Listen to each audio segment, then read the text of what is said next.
नमस्कार, मैं मावली हिंदी समाचार में आपका स्वागत है और मैं हूं शेख इस्माइल। कांग्रेस नेता डीसीसीबी के अध्यक्ष अड्डी भोजा रेड्डी ने पूर्व मंत्री जोगू रामन्ना की टिप्पणियों का खंडन किया है। कांग्रेस सरकार किसान ऋण माफी के नाम पर किसानों को धोखा दे रही है और किसानों को आश्वासन नहीं दे रही है। किसान तत्व जानना चाहते हैं कि बात करना चाहते हैं, वे समझना चाहते हैं कि अगर किसानों का हित है तो अब ने उनके साथ धोखा किया है। वो इस बारे में बात करना चाहते थे कि कितने वादे किए गए और कितने पूरे किए गए। उन्होंने कहा है कि कांग्रेस सरकार ने जो वादे किए थे उन्हें सत्ता में आने के कुछ महीनों में ही पूरा किया जा रहा है। उन्होंने कहा है कि जनता जानती है कि आपने 10 साल तक सत्ता में रहकर क्या किया है। उन्होंने कहा है कि 10 साल में सिर्फ 20,000 करोड़ ही माफ नहीं हुए, बल्कि एक बार में 31,000 करोड़ का कर्ज माफी करने का इतिहास भी रचा है। वे रैतु बंधु का ध्यान भटकाने के बारे में बात कर रहे थे। जोगू रामन्ना, आपने रैतु बंधु को उन भूस्वामियों को दे दिया है जिनके पास सैकड़ों एकड़, हजारों एकड़, टीले, पहाड़ियां, बंजर भूमि है और उन्होंने उस धन का दुरुपयोग किया है जो वास्तविक किसानों के संबंधित नहीं है। बीआरएस नेताओं को किसानों के बारे में बात करने का कोई नैतिक अधिकार ही नहीं है।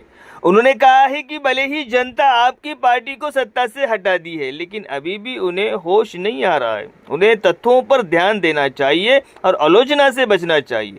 साथ ही उन्होंने विधायक पायल शंकर पर भी बात कही और उनसे भी पूछा कि उन्होंने क्या किया है जो किसान 10 साल से सत्ता में हैं। उन्होंने पूछा कि 6,000 के अलावा उन्होंने क्या किया है।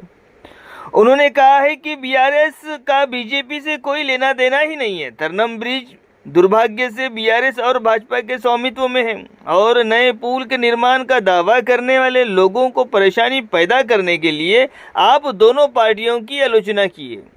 उन्होंने मांग की है कि पुल का निर्माण जल्द से जल्द किया जाना चाहिए। आप जो केंद्र में सत्ता में हैं, आपको न केवल लोगों के लिए जो करना है वही करना चाहिए, बल्कि आपको आलोचना से बचना चाहिए कि बीआरएस और भाजपा नेता ये फोन पर बात कर और प्रेस वार्ता कर किसानों को भड़काने की कोशिश कर रहे हैं और किसानों को भी कहा है कि सावधान रहिए।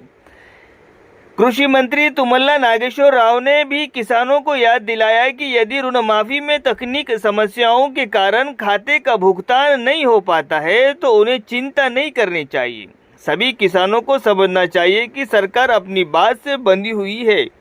बीआरएस नेता किसानों से अपील भी कर रहे हैं और भाजपा नेता भी अपील कर रहे हैं कि उन पर विश्वास न करें और अविश्वास चिंता न करें। इस मीडिया कॉन्फ्रेंस में पूर्व जैन झटपीटीसी तुम्मला अरुंधति, वेंकट रेड्डी, पार्षद कलला श्रीनिवास, अवुला वेंकन्ना, नेता लोका परवीन रेड्डी, गंगा रेड्डी, एम.ए. शकील, किशन, अखिल पोटारेड्डी, प्रशांत, राहुल, सोमन्ना आदि ने भाग लिया।